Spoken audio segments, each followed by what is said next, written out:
Hello students, today we are going to discuss our chapter number and their operation, and our today's topic is properties of whole numbers. So we are going to discuss the properties of whole numbers. What are the different properties we are taking over here are closure property, commutative property, associative property and distributive property. These four properties we are going to discuss, and we will see the questions of our exercise according to these properties also. So let's begin with our today's topic. So first we come with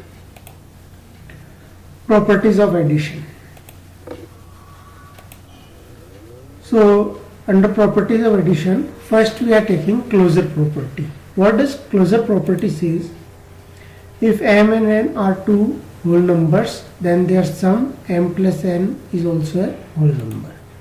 For example, 2 and 3 are two whole numbers, and if we sum up them 2 plus 3 we get 5, and 5 is also a whole number. Then commutative property. What does commutative property says? If m and n are two whole numbers, then m plus n will be equal to n plus n. Means we can add the numbers in any order. For example, 2 and 3 are two whole numbers. If we add 2 plus 3 we get 5, or we add 3 plus 2, then also we are getting 5. So adding the numbers in any order give us same result. So we can say commutative property holds good for addition. Then we are having associative property. So if m, n and p are three whole numbers, then we can add them in different groups and get same results as m plus n plus p and m plus n plus p. So here we have taken two different groups. So for example, if we verify this property, we have taken three whole numbers 2, 3 and 5. So 2 plus 3 plus 5, group of 3 and 5, and on RHS side 2 plus 3 group together plus 5. Now find the result. We are getting 10 equal to 10 on both the sides. So we can say that associative property holds good for addition. Then additive identity. What is the additive identity? If n is a whole number, then n plus 0 is equal to n.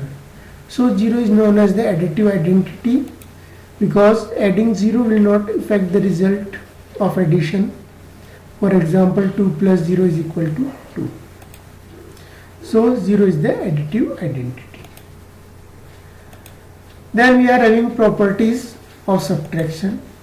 Again we are taking closure property. So if m and n are two whole numbers, then if m is greater than n, then m minus n is a whole number. That is 5 minus 2 equal to 3. We will get a whole number. But if m equal to n, then we are getting m minus n equal to 0. Then again it is a whole number. But if m is less than n and we subtract m minus n, is not a whole number. For example, 3 minus 5 is equal to minus 2, and it is not a whole number, it is integer. So closure property does not hold good for subtraction. Then commutative property. Again m and n are two whole numbers. So m minus n is not equal to n minus n. For example, if 2 and 3 are two whole numbers and we subtract 2 minus 3 is not equal to 3 minus 2, because subtracting bigger number from smaller will not give the same result as subtracting smaller number from bigger one. So we can say commutative property does not hold good for subtraction. Then we are having associative property.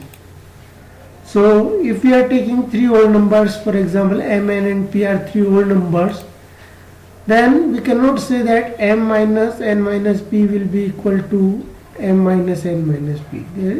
The result will not be equal. So we cannot group for subtraction, we cannot group the whole numbers in any order. For example, if we group like that 2 minus 5 minus 3, then it will not be equal to 2 minus 5 minus 3, because they will give different results. Okay, this side LHS side we are getting 0, which is not equal to minus 6. On LHS side RHS side we are getting minus 6, on LHS side we are getting 0. So the result is not same. So we can say that associative property does not hold good for subtraction. Then property of 0. If n is a whole number, then n minus 0 is also a whole number, but 0 minus n is not a whole number. Okay, so we can say, for example, 2 minus 0 is equal to 2, but 0 minus 2 equal to minus 2. So 0 is not the identity for subtraction. Okay, as in addition we have the additive identity of 0, but for subtraction 0 is not the identity. Okay.